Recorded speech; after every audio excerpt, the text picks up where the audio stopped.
Okay, we're going to go live, everyone, just so you know.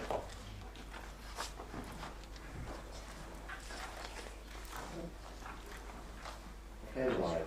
Hi everybody.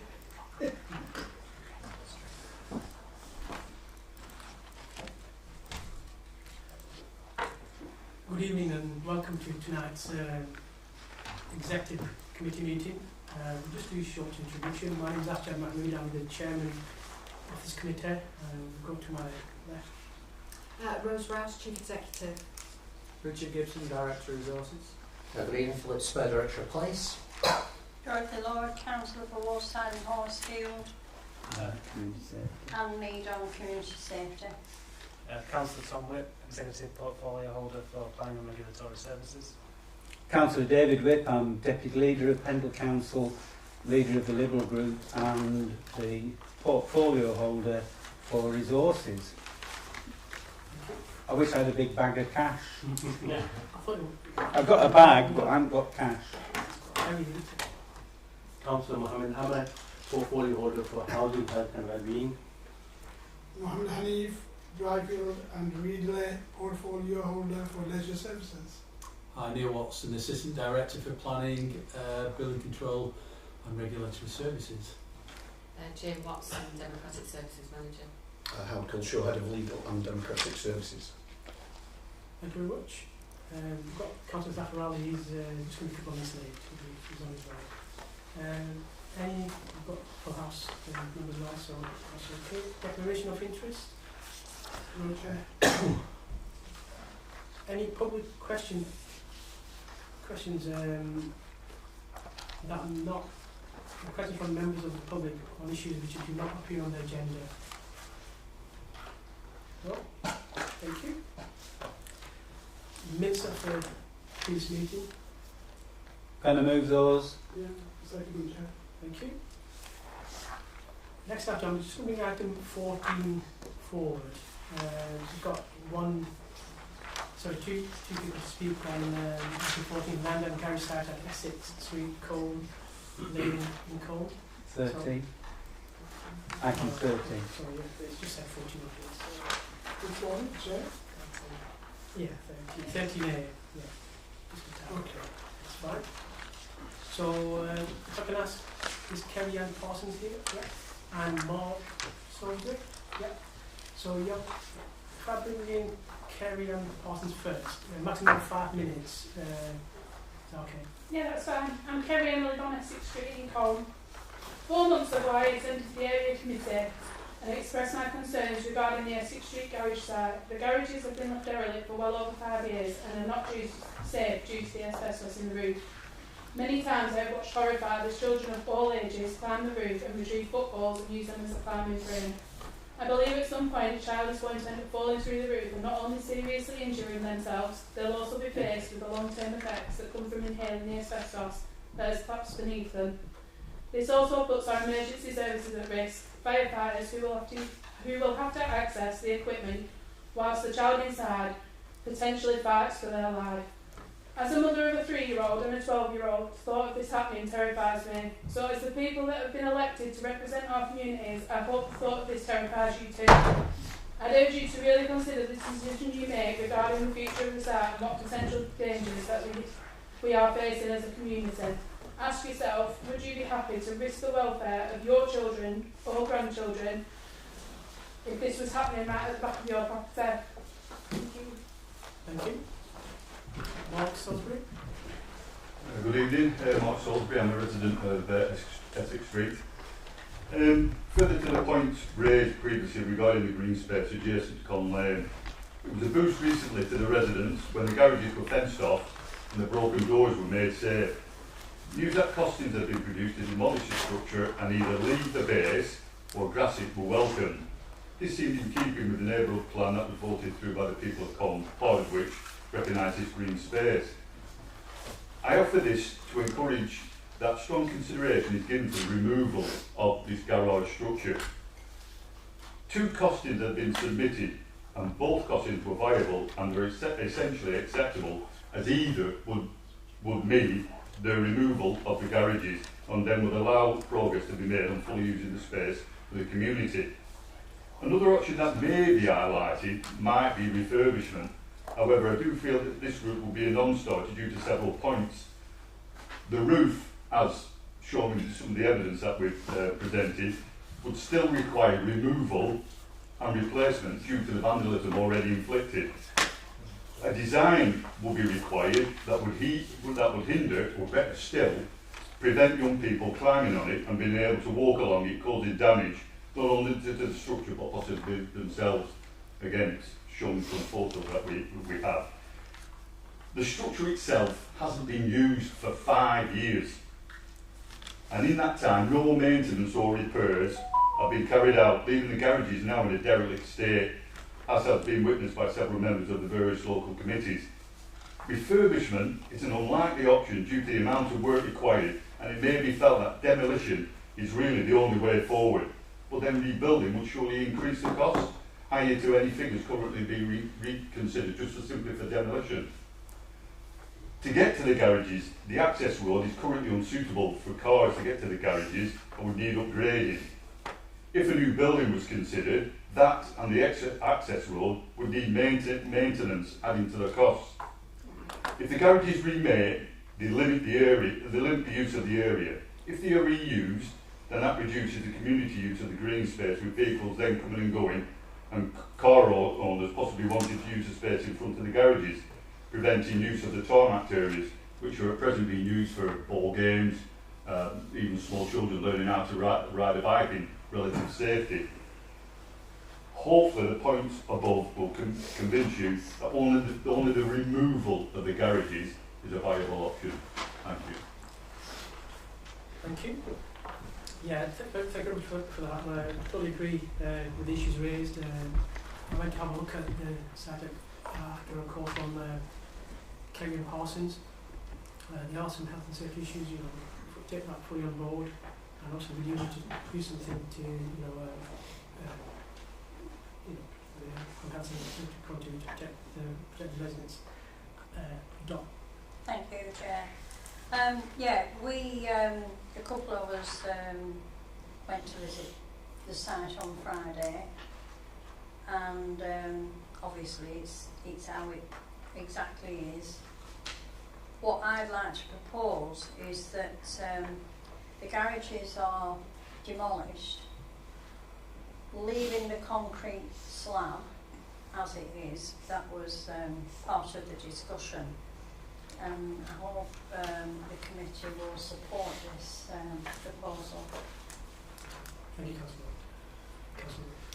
Councillor. Thank you, Chairman. Can I second the proposal to demolish the garages and clear that away?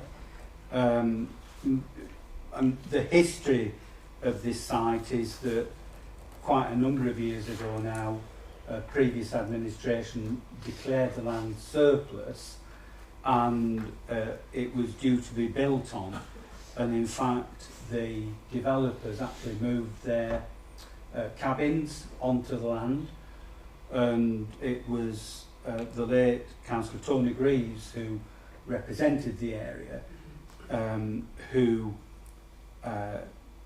got the issue reconsidered by the committee at the time, and the upshot of all that was that it was taken off the market, the cabins were removed. The last time I saw them, they were stored in the depot at Fleet Street. I don't know whether they're still there. Mr. Walker is nodding his head to say they are.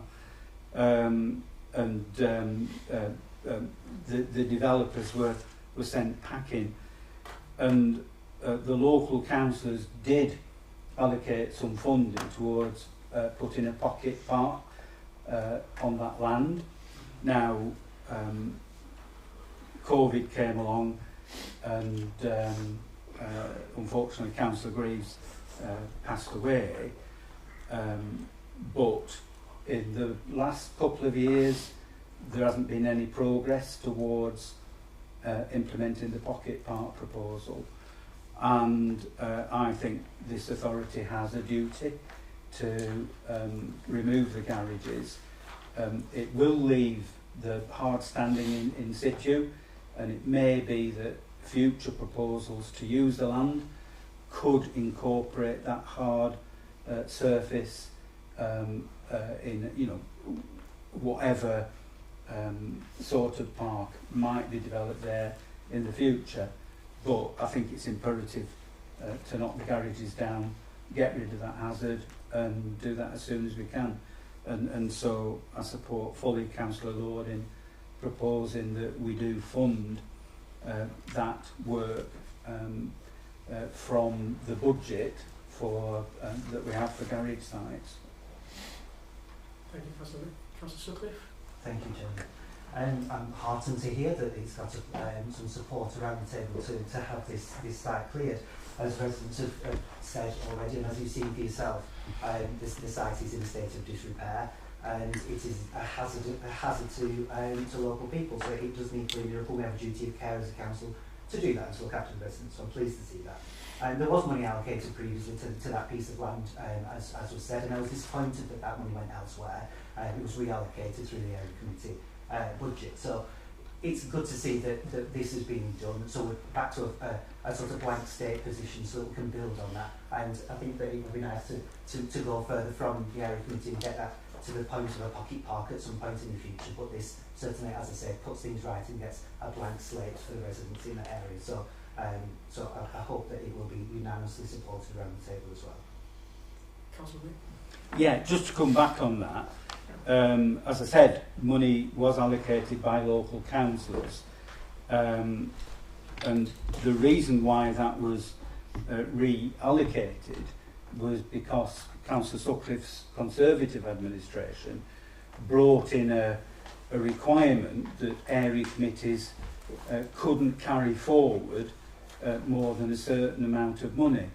So the administration previous to this one hadn't progressed the pocket park. Money was held for that purpose, and councillors with income were told, well, you've got to use your money, and if you don't use the money, it will be lost. So local councillors, I'm not one of them, but local councillors transferred the money to other projects where it could be utilised in the year. We've got another item on the agenda tonight where that issue is biting councillors in the backside, and no doubt we'll be discussing that in due course. But the fact that money was reallocated was no fault of ward councils, local councillors, and all to do with the decisions of the previous administration in saying you've got to spend your money in year, and you can only carry a certain amount forward, and hence the way in which people responded to that, apart from in Nelson and Briarfield, where you failed to use the money. Thank you, Councillor Wick. So, all those in favour? Okay, that's carried. Thank you.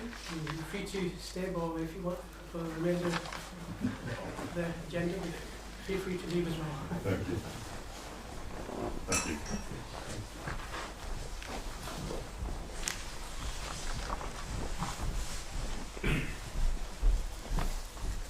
The next item is the corporate plan. So this is a detailed document. It reflects the shared administration's, the Liberal shared administration's plan for this year, and it's quite ambitious. It's an ambitious programme that is thinking of the long term, that will improve the quality of life for the people of Pendle, the residents of Pendle. It has the vision set out within that. It has key priorities. Priority 1 being proud and connected communities and places. Priority 2, good growth. Priority 3, healthy communities. Priority 4, modern and responsive organisation. And it's a very detailed document. It details it pretty much what we're going to do. So I'll move the report. Councillor. Thank you, Chair. there's quite a few dates in the corporate plan which have already passed.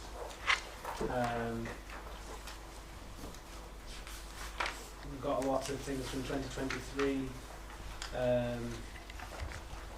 which obviously, you know, we've gone past. We've got dates like September 2023, August 2023, even I think as far back as, yeah, we've got June 2023. I mean, it's quite an out-of-date document at this stage, which I understand is because we've kept kicking it back collectively. But yeah, not arms as you push it forward, but I just wonder. Yeah, Chairman, I mean, it was the council meeting back in February that kicked this off into the future. People were happy generally around the room. As you'll know, Chairman, I am not a lover of these documents. I think they're full of corporate speak. I don't think that this is necessarily sharp enough. I appreciate it's going to be discussed at the council meeting next week, and my group may well be putting forward some proposals to change some of the things in it. We won't be minded to refer it back yet again, because it has been 6-7 months now that it got kicked back previously, as Councillor Tomwick has said, and I just despair that we spend so long doing these documents, and I do commiserate with the officers who spend all the time putting into it, because I don't think it's the most valuable use of resources, but there you go. I might be just one on my own with that one. Thank you, Councillor. I mean, if this is approved, I think we've discussed that maybe we should have like an A4 flyer into the different departments to say, you know, with the key priorities. I think I'll just it's all the members and the staff are fully aware of their priorities are. Thank you, sir. Chair, I second what you said, but I understand where Gabriel is coming from. I mean, we need to obviously move on with this, but it doesn't stop us from being a working document. You know, any strategic document in any company, anywhere, any council should be an ongoing document, but we need to approve it to start more moving. So I think we've obviously spent enough time, and the dates, June, for example. The question is, well, was that action done? Nothing like this. And we'll find more things to add on, and we'll find things to take away. And to me, these documents, I mean, I agree primarily with David, these are strategic documents which we've been told. I don't always agree with these. But just to get things moving, obviously supporting yourself, but I think we need to have this as a live document, not a dead document on the shelf. So we obviously, if we have new things, we can keep adding change. So I think we need to make progress on this year. Thank you. All those in favour? Yeah. That's carried. Next item is recruitment of IT solutions for waste services. Councillor Allen. Yeah, thank you, Chairman. I just want to thank David again for a very detailed and interesting report. This is quite an exciting possibility of procurement exercise. We've obviously got the new live recordings here. We're obviously moving with the times. And whilst I appreciate some colleagues will be looking at the financials here, I want to concentrate on the benefits that have been highlighted in David's report. I do have a couple of questions for David. I just wanted to maybe take the lead as I always allow him to do, given that he's much more learned in this particular area, and especially given that this is the report. But I just want to ask a couple of questions before I make some overall remarks.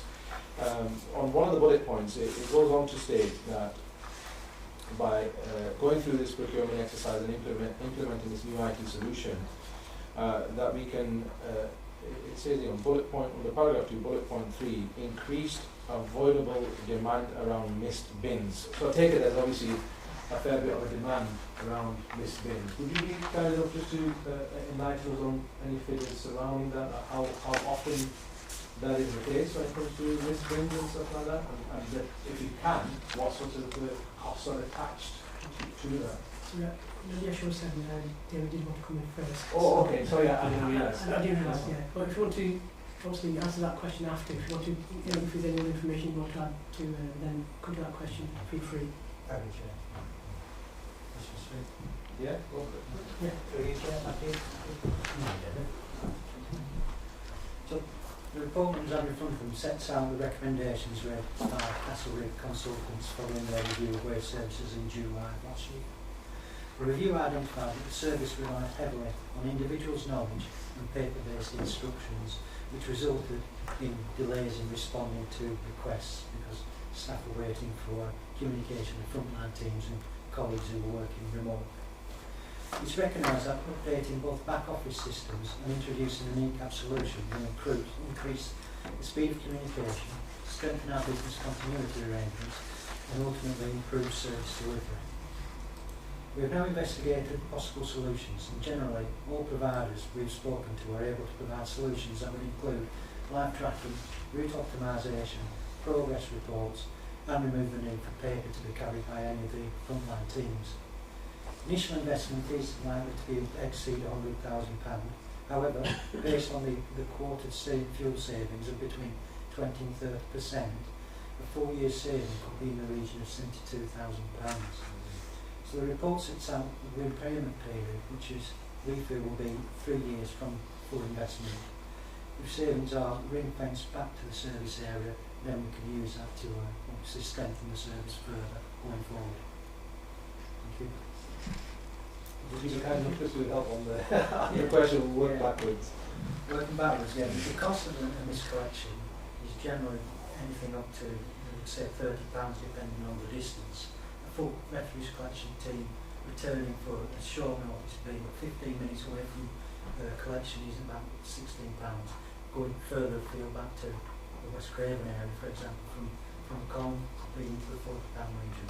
The problems that we experience is because at this moment in time we don't have the means to communicate from the front line back to the office as quickly as what we could do. And so a system like this would allow the teams to report exceptions while they're actually on the street. And when the resident makes a call to report an issue, we already know that a bin wasn't presented or there had been an issue with contamination. And we can therefore knock back or argue or educate the resident in presenting correctly in the future. Okay, and then my supplementary question to that, through you, Chairman, is the figures that you mentioned here of £72,000. Is that linked to that figure you just stated there, or is your figure in addition to £72,000? £72,000 based on all the contractors that we've spoken to and systems that we've looked at claim that they can give you a 20 to 30% saving on fuel because you're not going back for miscollections or making unnecessary trips. So based on the fuel usage from 22-23 as a full financial year, we calculated that would be in the region of £72,000 for the full year. Okay, and there's a further element to this as well, isn't there? Because you mentioned in your report, paragraph, again, bullet point 1, 2, 3, 4, on paragraph 2, that it'll relieve pressure on current staff working in the paper processing of the current process. So no doubt that'll mean that it alleviates staff from being very good at paper and they can probably concentrate on other matters. Is that what we're suggesting there? Yeah, we're hoping with the introduction of the in-cap, as I say, it improves the communication channel with frontline because everything's electronic. We're no longer losing pieces of paper, but we're saying somebody's cabinet not returning and then having to be reprinted and revisited. And for that then itself brings efficiency saving, which will allow staff to look at other things such as expending the trade waste service, looking for food waste as it's coming on, dealing with continuity in collections that we're going to be facing in the future. Thank you. And David, then the other bullet point I just want some information on. You mentioned here that trade waste services routes and fee structure should be reviewed. I know it might be a bit premature, but how would you suggest that that's reviewed? We're currently looking at the trade-based fee structure. Our structure is one of our unique selling points is that we will deliver a service that a customer wants over the frequency and the amount of times in a day so that the customer wishes to be collected. That gives us a multitude of service prices. So what that is really saying is that we look at those, how we deliver those services and we bring them down to a more compact service level, more like our competitors. Okay, we've got a couple of questions for Richard, finance related. Obviously the report mentions that at this moment in time, paragraph 7 not only been set aside for the introduction of new technology. How are we looking at dealing with the funding aspect of this if it's supported and approved tonight? Well, there's two main ways. We've got some provision in the capital programme for ICT, or there's some provision in reserves for ICT, but given that it's an investor save, even if it wasn't, then we would look to do an investor save bid to do it, and it would generate a net saving, so it's obviously a good thing for us to be investing in. And through you, Chairman, being obviously the calculator of the council, paragraph 11 then makes sense, doesn't it? I don't know if you've had a chance to take a look at that. So the breakdown of the estimated payback on the investment.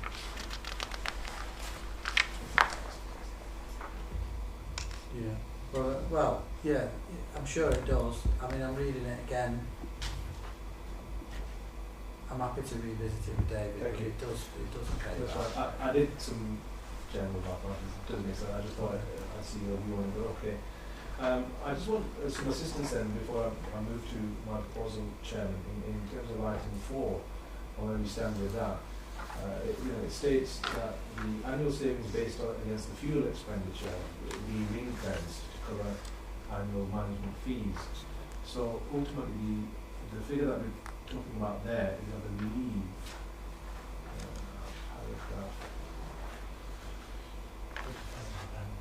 sorry, how much? 50,000 annually. That answers my question. Overall, my views are that this is, like I said at the beginning, it's an exciting initiative. I agree that by updating the back office solutions, Chairman, by the introduction of these intelligent systems, as it says at paragraph 3, no doubt it will improve service delivery, no doubt it will strengthen the department, no doubt we've already heard how we can better use our there'll be the better use of resources within the department as well. So as the exec portfolio holder, I'm happy to support the resolution that's set out, and I propose the recommendation that's set out. Thank you, Councillor Ali. Yeah, and I think it's very, very positive. I think with staff really working, reducing fuel costs, reducing the carbon footprint, so I think it's all positives. Councillor Tom. Thank you, Chair. Yeah, overall a positive impression on the idea. I'm just, my concern would be resilience. What would happen if the power went out and I'm not sure, it doesn't say what type of IT system this is, but say there was server sourced information here and the power went out, would those bin crews still be able to complete the dynamic created routes? What happens if there's no internet and it's a cloud hosting solution? What happens if the business which is providing the cloud computing goes bust? Do we then have these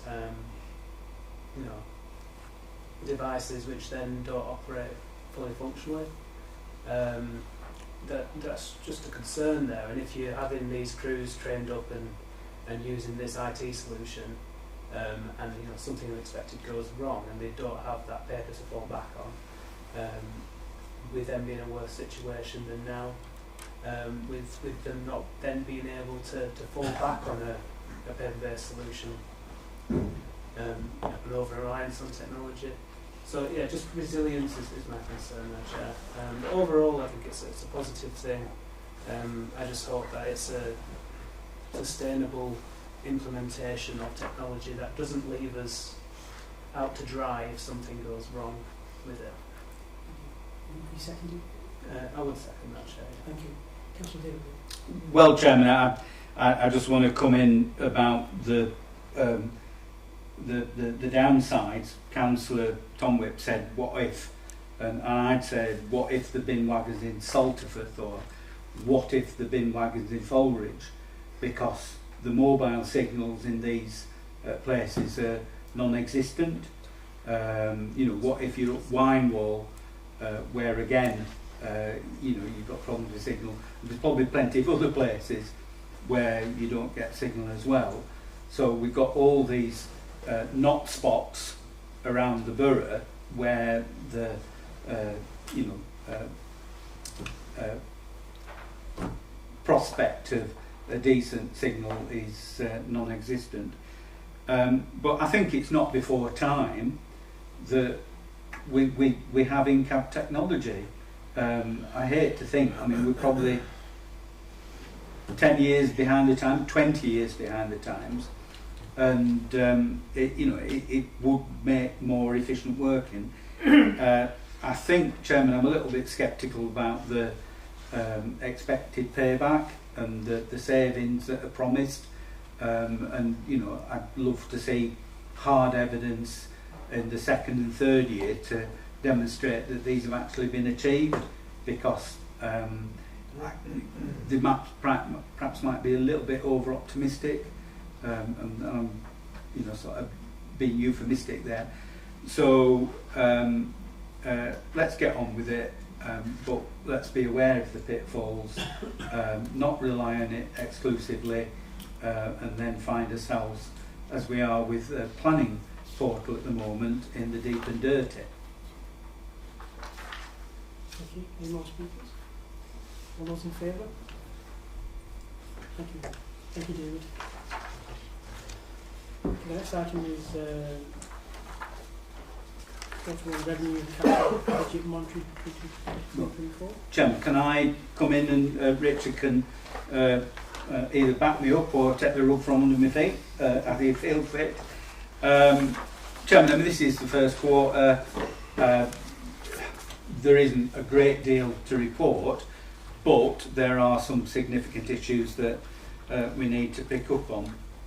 And we need to bear in mind that the previous administration in the budget for last year ended up taking a whopping £1.2 million out of reserves, which was the highest drawdown of reserves in the whole of the county, and is a figure that is in no shape or form sustainable, and we're going to run out of reserves in a small number of years unless we manage to contain that use of reserves and actually get some budget savings that bring the cost of running the council down.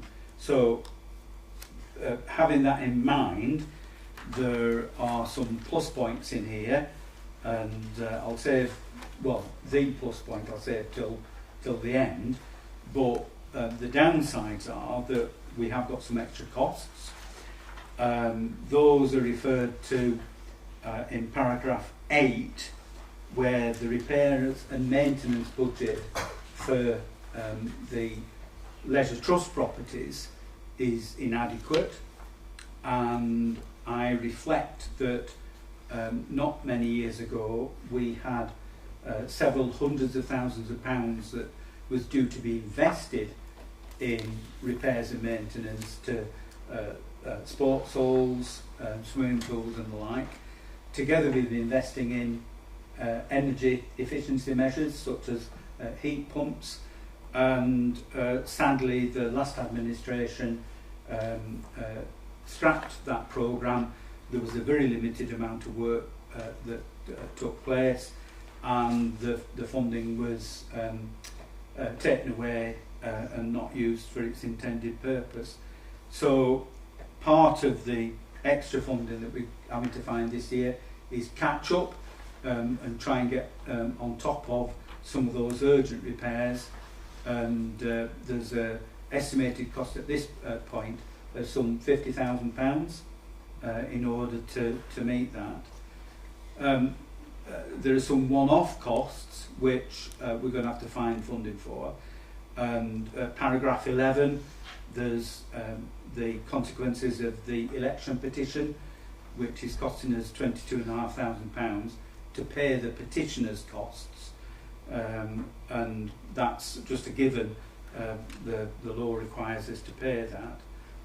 Paragraph 13 talks about the work that we need to do to work out how we can sustain the sports halls, the leisure centre at Colne into the future. We've commissioned various reviews, you're getting experts to look at energy efficiency measures so we can try and contain not only the financial costs but the carbon cost of running the smoothing pools, and then looking at the structure and the fabric of the buildings to make sure that they're going to be fit for a few more decades yet. And that links back to what I was saying earlier on about the sort of more or less day-to-day expenditure on repairs, of which there's a backlog. And then looking at how the centres become financially sustainable by bringing in more use and diversifying what we've got, so that it's possible for them to, well, let's be optimistic, break even in the future. My optimism might be a bit too optimistic, but we can always hope that that's the case. So those are all downsides really, and I think on the upside, well, first of all, there's a capital programme where that has been revised to include the levelling up funding we've got for Colne, for the market hall there, and the work on the theatres, and the scheme for the market hall, the 4.762 million, is now included in the capital programme, and hopefully, we'll be discussing this later on the agenda, we'll be able to get forward with that. And also on the capital programme, I think Mr Walker's got money for his tractor, so he can play with his toys a little bit better. But I'm sorry, I'll withdraw that. Your tractor isn't your toy. It's a serious piece of kit. It's very expensive, but the capital programme now does include it. The bit of good news is that we are getting extra income. Now, this is windfall income, it's not income that we're going to get year in, year out, from investment income, and that will hopefully cover the additional costs that we've got coming in, and we will be discussing at the end of the agenda the cost of the Liberator contract, and that's the more significant sum in amongst all of this. And obviously we're not talking about the details of that contract in public, but we will have to get a sand in his pocket in order to be able to meet our obligations that we have in respect of that. So it's not a terrible picture at the moment, but we are in a pretty terrible situation. We have a level of expenditure up here, we've got government funding for a level of expenditure down here. Now, residents expect it at this level, but the government don't provide enough funding for that, and we've had 70% cuts in funding. We do need to make significant savings, and I would hope that we can make some significant savings in year in order to set ourselves up for next financial year, where we literally cannot afford to be taking £1.2 million out of reserves, which is what happened last year. So it's incumbent on us all to look to see where we can maintain services but make the savings that makes Pendle Council sustainable for the future. So I'd move this report and the recommendations in it and the supplementary estimates that are required for the various expenditures.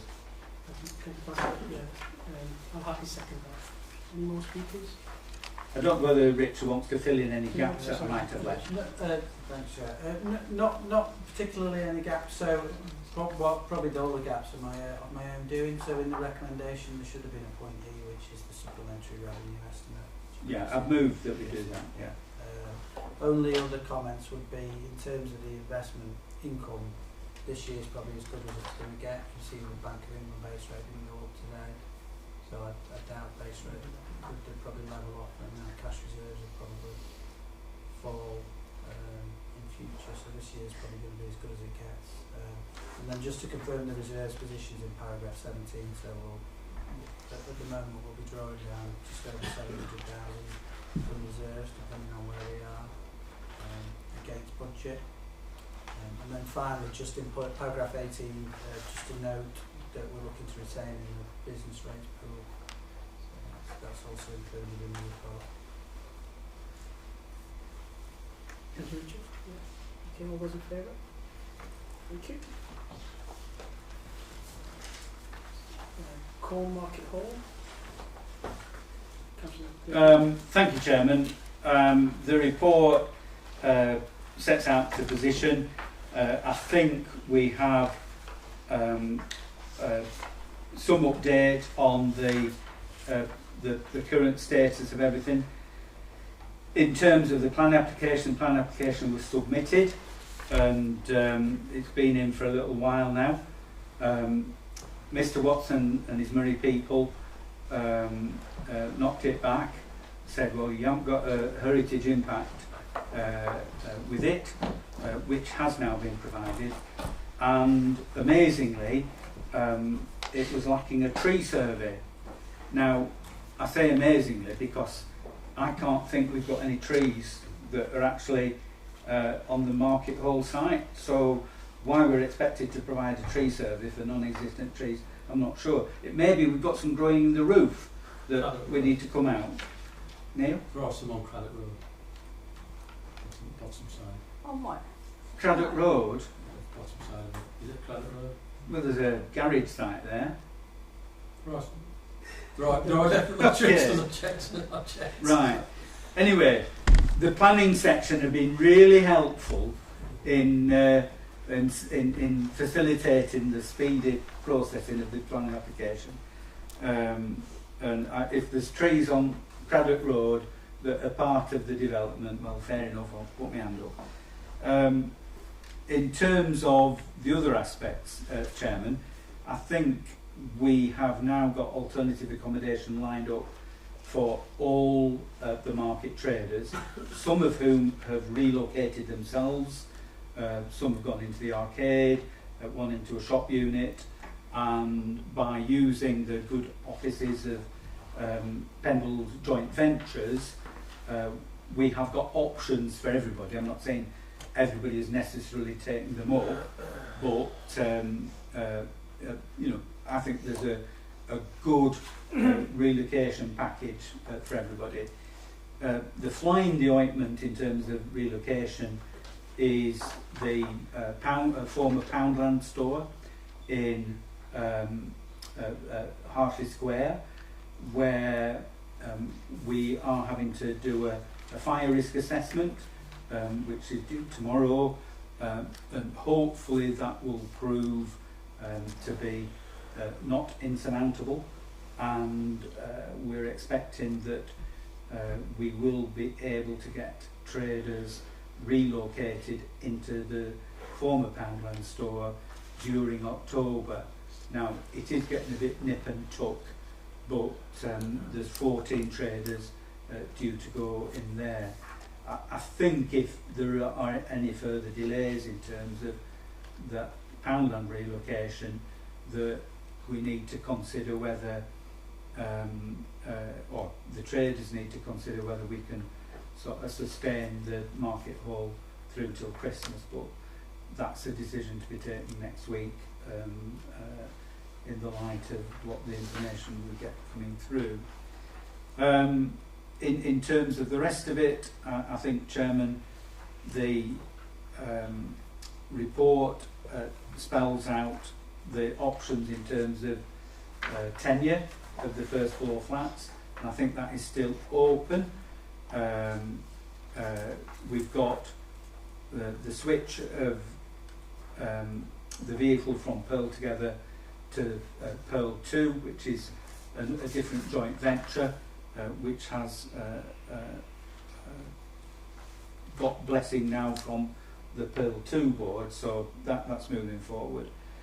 And I mentioned in the previous report about the Levelling Up Fund now being in the capital programme, and we need to ensure that that's accessible for the joint venture to actually invest the funds to actually carry the scheme forward. I don't think there's anything further that I want to mention. I'm pleased that the scheme has got a lot of momentum behind it now. I'm pleased that we've got the market traders in a much more positive frame of mind.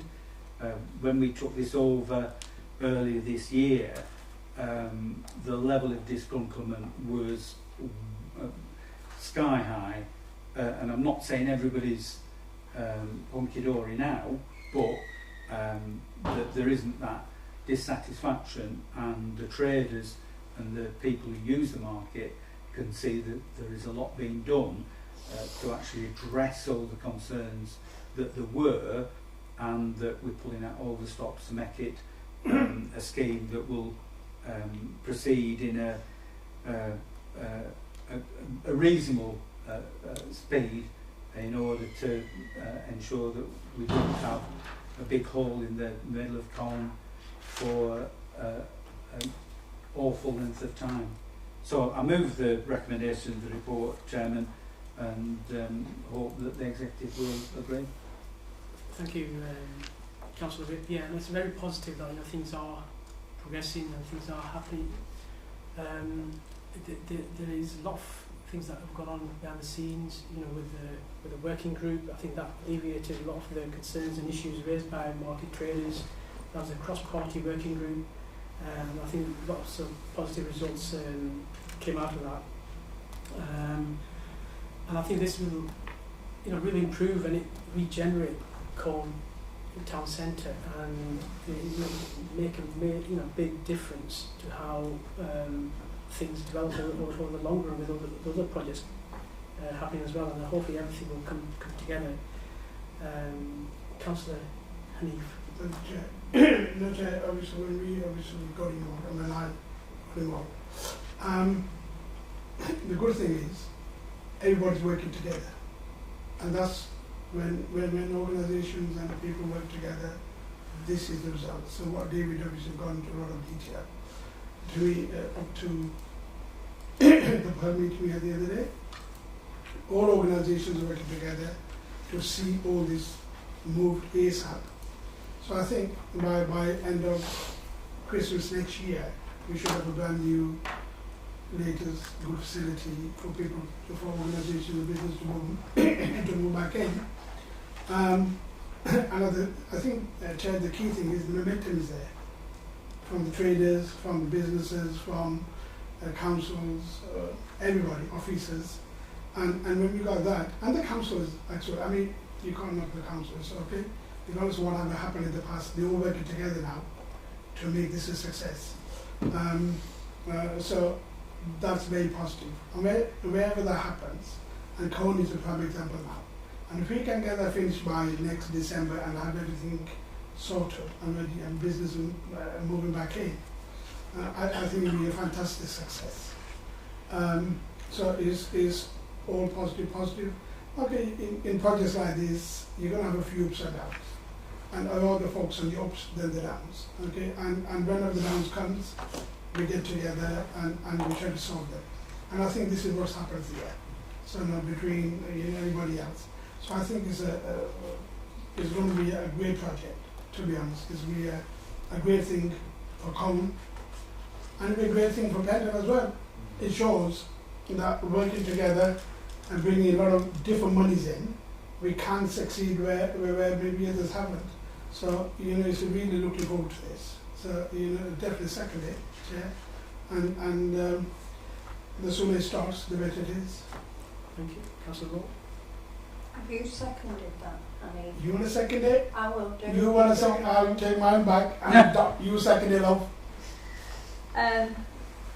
Right, thank you for that. Yeah, I mean, we've gone from a lot of anger and disappointment to people feeling quite excited about this now. We're not going to harp on about what happened in the past, but what happened in the past was just horrendous for the market traders, and we lost a lot of them. Hopefully, some of them may come back. I heard somebody that had moved out, into Colne, that they were considering that, whereas before they weren't. We're out, and that's it. I'd like to say thank you to the Pendle Council team, and in particular to Sarah Lee, who has gone all out to make sure that everybody is clearly informed as things have gone on. And Sarah's been great at, if there's been something that I think is been rumbling, I've told her about it, and she's gone out the next day and talked to the market traders, and that's all they ever really wanted. David and I go in regular. David comes from Barnoldswick and Chatston, they all know him now. And he buys it. Oh no, you can't buy a tripe in there anymore. I wouldn't buy a tripe anywhere. Vegetarian, Dot. Oh, sorry. I'm not even a black pudding then. Don't give me secrets of me, Dot, if you don't mind. So he's a veg and he's not. It's good to see that now everything is going smoothly, and let's hope that it carries on like that. Thank you. And this is put a smile on Dot's face, Chair. If Dot's happy, we're happy. Thank you. Okay, that's All those in favour? Yeah. That's brilliant. Okay, next item is the Nelson Town deal.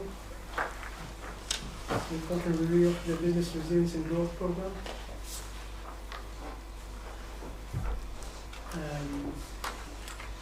Now I'll move the report, but I think the two comments I would make is, I think, truly speaking, we should keep the same boundary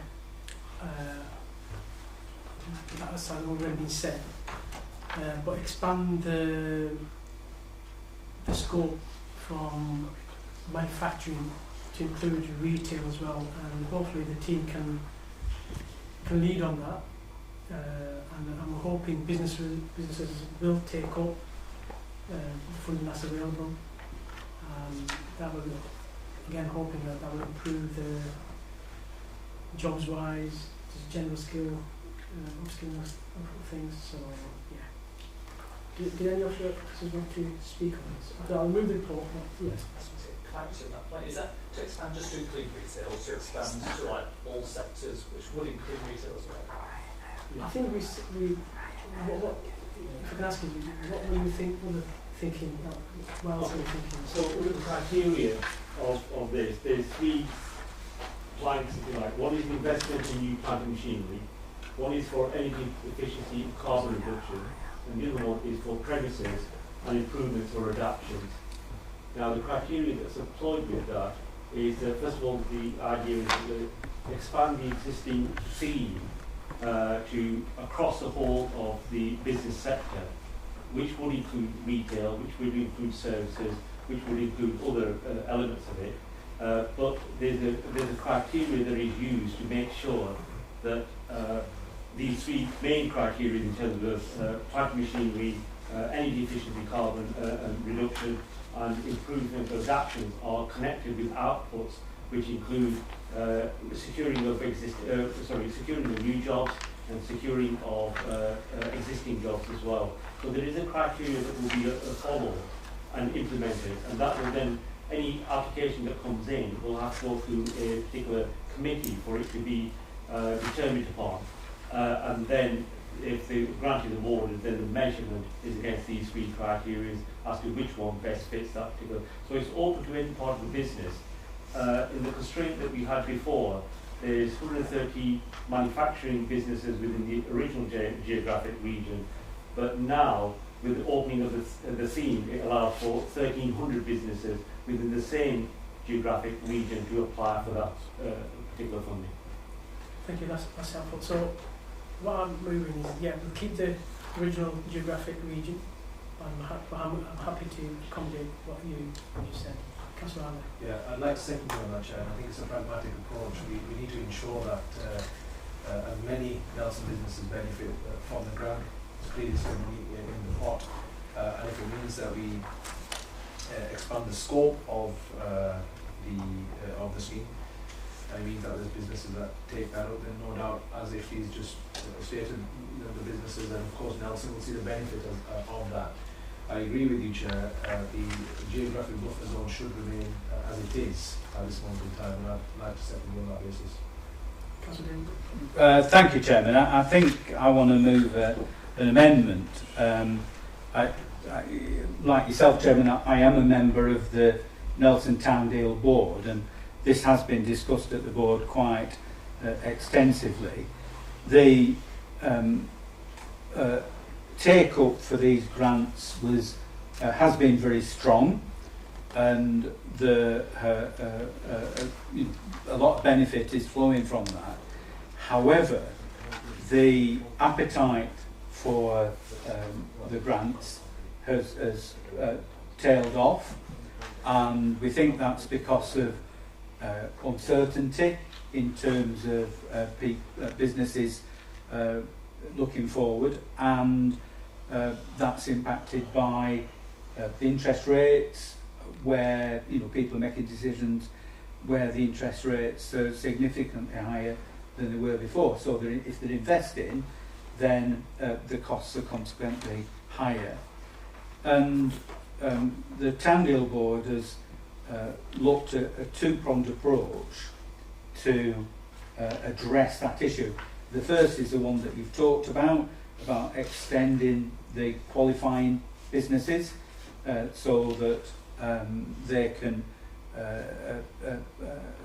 take up the benefits of the grant assistance, which may or may not use up the funding that's available.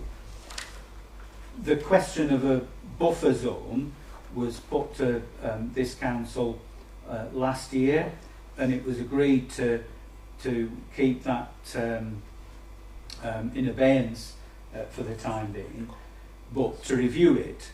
And having seen the level of application and having considered the issue, the Town Deal Board is saying, really, you should put in that half-a mile buffer zone so that the manufacturing businesses outside the original boundary are able to benefit from the grant assistance that is available within the Town Deal boundary. Now, I think that's important because, first of all, I think we need to ensure that the funding that we have is utilised to the full. And secondly, I think we need to recognise that there are a heck of a lot of people who live in Nelson who work just outside the boundaries of the Town Deal area. And so the benefit of funding job creation and making businesses more viable just outside the area benefits residents of Nelson. And so I think my amendment is that we do introduce the buffer zone, the half-mile buffer zone, so that the manufacturing businesses within that half a mile buffer eligible for the grant assistance on the basis of the availability of resources. If the take-up within Nelson is strong and utilises all those resources, fair enough. But the evidence at the moment is that the funding won't be utilised in full, and we really do need to make the most of the funding that we've got. So my amendment is that we do exercise the half a mile buffer zone for manufacturing businesses. I think Councillor David, I'm hoping, and I completely understand where you're coming from, but I'm hoping that the new proposals with the new qualifying criteria, there will be an increase in the take-up of this funding that's available. Maybe we can bring back a report or give an update generally for the 4 months or 6 months to see how that's progressing, and if things are not picking up, if you will, we can always extend that buffer zone to accommodate that half a mile radius expansion. Well, Chairman, that's the decision of a year ago. We're a year on now. Yeah. That was the decision back in August 2022 to have the buffer zone introduced. It was not back then, and you're wanting to knock it back again. And I think this is a time when we should introduce the buffer zone and allow the eligible businesses, manufacturing businesses, to be able to secure that funding. Well, actually, I completely understand that, but I think originally it was manufacturing, but now that's been expanded to the retail and some of the other business areas that's been proposed. So I think there will be an increase in the take-up of the new machinery, the new equipment, the new premises and adaptations and the energy improvements that's been talked about. So hopefully that will increase the take-up. Yeah, just really as a clarification point, Councillor Whip has mentioned how he dealt with this 12 months ago. We did deal with it 12 months ago, he's right. However, what we didn't do 12 months ago was increase the scope of the grant scheme, and that's what we're doing here. Naturally, by increasing the scope of the scheme, we're obviously expecting a better uptake. And I think you're right, I think it's pragmatic to maybe come back and review this. Should that approach not work, we can take a look at the buffer zone, Chair. So just to clarify on Dr. Whip's point, we did consider it, but we didn't look at the additional scope of the scheme, which is what we're doing tonight. Yeah, thank you.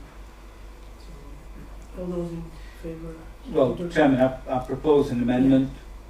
Seconded. Oh, seconded. So we've got an amendment to increase the buffer zone. So on that motion, all those in favour? All those against? So this becomes a substantive motion. So all those in favour of my original proposal? All those against? That's carried. The next one is the Regional Prosperity Fund. Does Ryan want to, or if you want to speak on this? Will both speak on this? Can I just move the recommendations? Second. Next item. Ryan, do you want to speak on 50? Or don't you? Okay. So, Do you want to speak on this? Or yeah, you don't have to. You don't have to. if there's any points of clarification, more than happy to talk through this. Under the scheme, there's under the scheme, we have a number of E numbers or E criteria that we have to deliver as part of this particular project.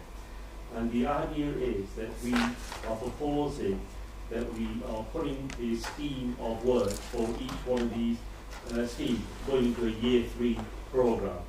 So there's 4 recommendations after this. That the program for the funding associated with the active Lancashire and the new ground, which is concentrating on skills and updating the skills and projecting, promoting those. There's also a recommendation that we are using E37 which is part of a program to work with UCLan to deliver a boost scheme. Yeah, it's upskilling. Upskilling. Yeah, so it's for the people and skills criteria of UKSPF. So we've got on the interventions E33 and E34 and E35 falls in for the funds in all three interventions. We've got two projects. One was started already in year 2, which was in the investment plan. And that would be to expand that programme into 2 further interventions. So it expand it would confirm it into year 3, plus widen the scope of it as well. So that's what we're proposing with Active Lancashire and a programme called Move On. So it's going to confirm but expand it. And the other half of the funds for E33, E34 and E35 would be proposing to put some new ground together. So again, they're already active in UKSPF. They've got a programme called Greener Together Pendle. And that is delivering kind of volunteering and energy reduction with homes. And the charity are part of Together Housing, and they're already very experienced in delivering kind of skill support. It's something that we do in other areas, and it's proposing that we'd be a kind of skills bolt onto that programme, which was what we planned from the beginning, but we're only just now kind of coming around to people and skills aspect. So it'd be to expand those 2 programmes into year 3. With kind of further skills provision. We're also looking at E37, which is about upskilling. So we've got a kind of a smallish allocation for upskilling, and we're talking to UCLan at the minute about kind of leadership management for that. So that being with employees. So we're pausing. The detail of that's still being worked up with UCLan, but that's what we're proposing. And also intervention E19. Which is one of the sports and local business interventions part of the thing. And that would be an in-house grant programme. We actually in-house grant programme because that's part of the outcomes that we selected. So we've come up with the parameters for that grant programme, which is in the report, and it's just seeking approval to kind of go with those parameters for an in-house grant programme. That makes sense? Thank you for that. Chairman, I know it sounds like a load of E numbers, food additives and things like that, but there is a rationale behind this which, I think is okay.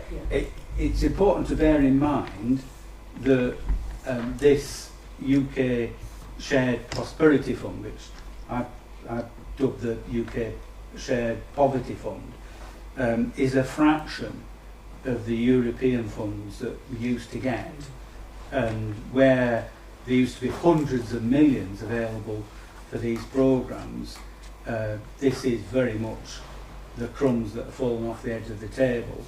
And these are worthwhile projects, but they're really the resources are minuscule compared to what there was previously. So we just need to bear that in mind. It sounds good that there's funding for this and funding for that, but there was 10 times, 20 times, 30 times the amount of funding previously. So it is the scraps.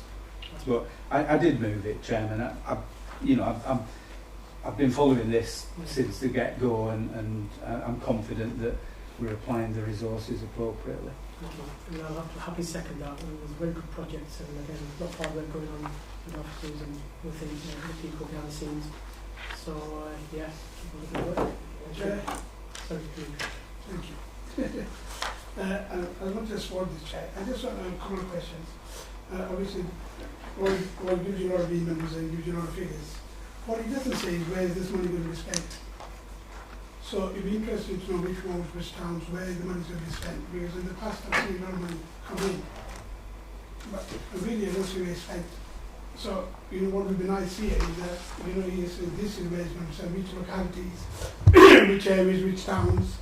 So we know as well, and then we can go promote it. And when will this project be operational? All these details.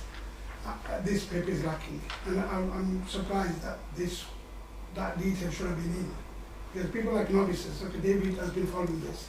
Most of us don't, okay, I understand he's ESF and ERDF project, but this is whatever amount that is, we need to follow where the money will be spent, because people like us, when we're promoting this, then we can say to people, there's funding there, there's projects there, this is where you can get involved in. So I think my recommendation is that we need to, as much as approve it, but that needs to be sent out to all the executive. Chairman, the programmes that we're looking at here in terms of E33, 34, 35, they're borough-wide. So there's one of the locations is Briarfield. I think that's an existing location, but they are borough-wide. Ryan, did you just... Yeah, well, there's some appendices to it as well, which are with the agenda online. And yeah, the details are in there. I can I'll send those details out further as well, but yeah, they are with the full agenda. Thank you. All those in favour? Okay, the next item is a consultation on the planning reforms. Do you want to? Yes, Chairman, I won't take long on this. The planning is something.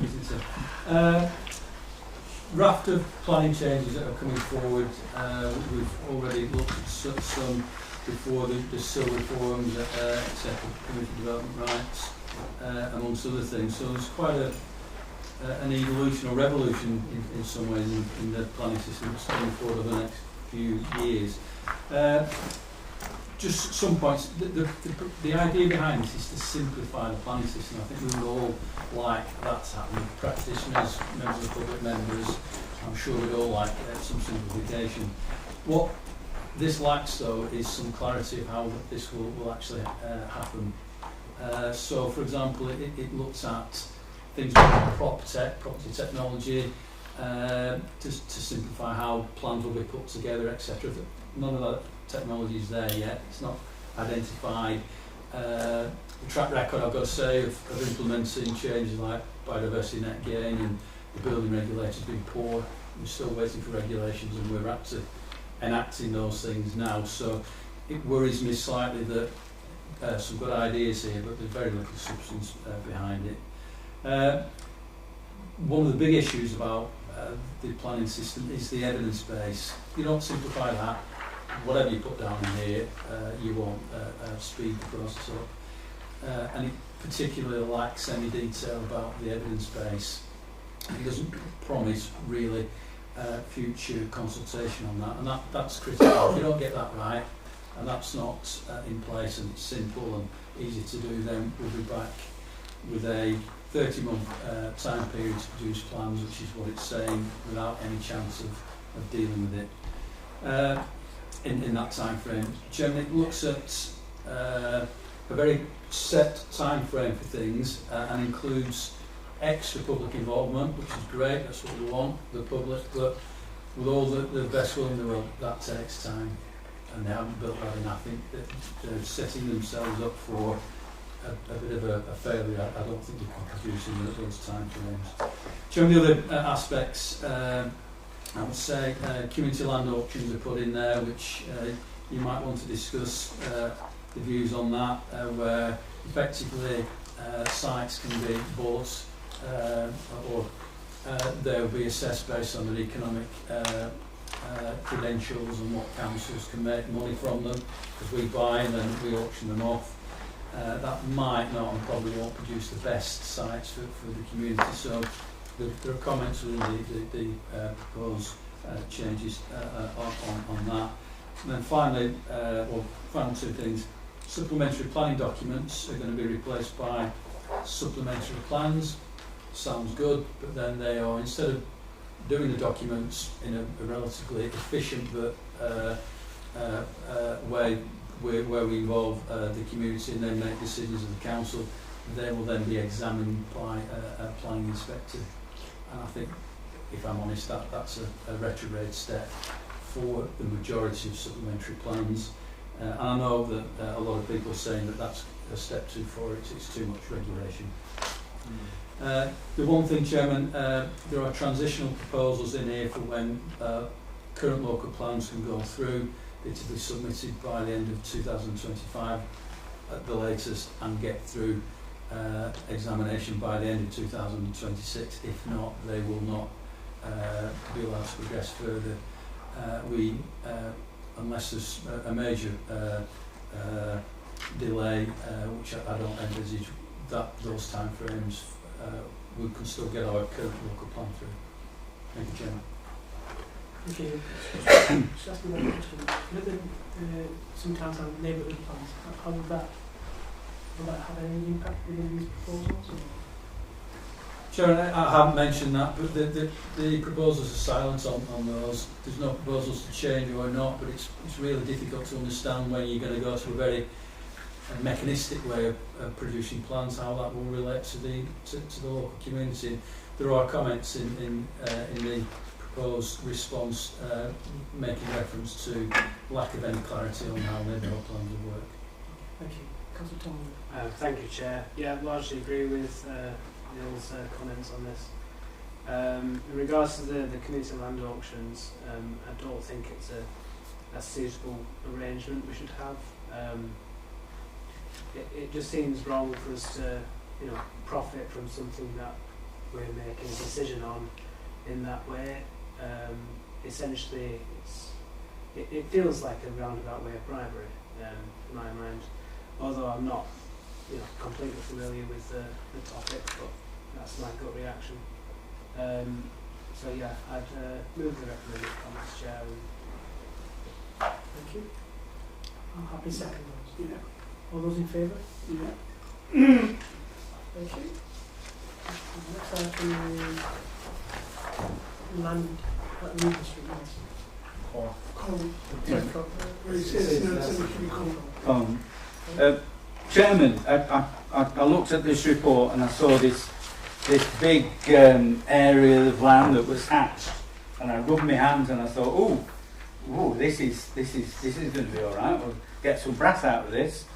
And then I realised that it's this tiny little area here, which is sort of neither here nor there, and it's like a postage stamp. So I think, Chairman, that we just agree to this. I think a point that councillors would like generally is where there are proposals for disposal of land, that we do ask area committees for their views as a matter of course.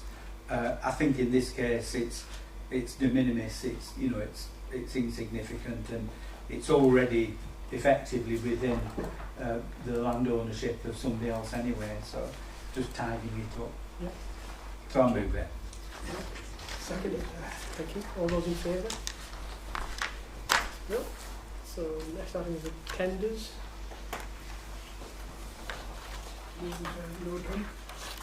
Just for voting. Okay. So next item is 13A revolving debt with 13B and committee budgets. Move the nomination, move the recommendation here. No, it's okay. Well, no, it's not together, my chair. Yeah, I support that. I didn't read, I thought, okay. Move we accept the National Aid Committee's recommendation that we approve this and give the money to the National Aid Committee. Second. Thank you, Chairman. I'm going to argue against this. I mentioned earlier in the meeting about the measures introduced by the Conservative administration, saying that area committees couldn't carry more than an annual allocation's worth of funds forward. And here we have slippage of almost £200,000 from the Nelson Briarfield and Readley Committee. And in effect, that money above and beyond the annual allocation has been clawed back, and on the closure of the accounts, it hasn't been slipped into this financial year. Now, on the closure of accounts, that was the appropriate time to raise this, and none of us sat around this table, or none of the councillors sat around this table, may agree with the way in which the previous administration arranged things, but the other area committees have adjusted things and done things in order to ensure that they weren't carrying forward more than the permitted carry forward. And in Colm's case, we heard about the issue with the Essex Street garages, where there was some funding from the area committee that had been allocated for that scheme, but because of the requirements by the previous administration, that funding had to be reallocated so it could be utilised in year. Now, you know, if other councillors are doing things like that in order to stick within the rules, then I think that Nelson and Brian Field need to do the same, and I don't think we can necessarily make those exceptions. I haven't heard any justification as to why that funding should be brought forward, because if it is, it's a direct hit on this financial year. You know, it is money that will have to be found, and you know, I haven't heard anything that persuades me that that is what should happen. Thank you. Any more speakers? Councillor Tomwick? Just to second that point, I think that, you know, it's already gone. Yeah. Councillor Sutherland? I'm surprised to say that I agree with Councillor Whip. Councillors in Colne worked hard to spend their allocation as per the rules that were made. I may not agree with how some of the funding that's been discussed was reallocated. I may not agree with parts of that, but the money was reallocated to be spent on projects which could be realised within that financial year. And that's the point of having those rules in place, that the money is allocated, the projects get done. This smacks me of dragging feet more than anything. If you haven't spent the money, you haven't spent the money, and you knew the rules. So to come back with a begging bowl essentially for money that we simply do not have in our budget comes across as ludicrous. I'm sorry, it's not something that I don't have a vote on this evening, you know that, but it's not something I support at all. And so that's why I agree. Yeah, I think, General Speaker, I think that all the funding has been allocated for certain projects. I think one of the biggest areas that funding is for is with the LCC, Lancashire County Council, Tory County Council, is holding things up for Nelson, Bradford and Reed Area Committee, because most of their projects are more engineering based, and that's the issue. And if you can help with, you know, persuading your colleagues at County Council, I think that will help the situation. That was a choice that you made in how you wanted to allocate and you know, allocate your funding. If you knew that it wasn't going to be done within that time frame, that's something that's a choice that you made. So, all those in favour of Councillor Henning? All those against? Thank you. So that's carried. Can I ask where the money's going to come from? Because, no, the Labour councillors have voted for this. You know, the first thing in our shared administration agreement is that we would get our budget on track. And this is a £120,000 hole that you're blowing in the budget, because it's 120,000 that we haven't got. And so I'm asking Labour councillors, where are you going to get this money from? I think it's been answered in the reserves. That's something we need to 120, Chair. 120, where did 120 Well, 78. you slipped. You underspent by £197,340. Of that, you're allowed to carry forward 78,870. So I'm deducting 78,870 from 197,340. It's not quite £120,000, but it's near enough. Thank you. The next item is the forward plan.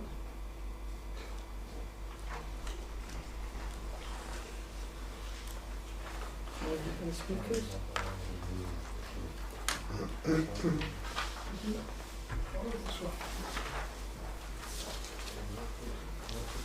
Thank you. Any speakers? No. Thank you. So then we need to. Okay, yeah. All those in favour? That's good. Thank you. So the next item is the exclusion of public and press.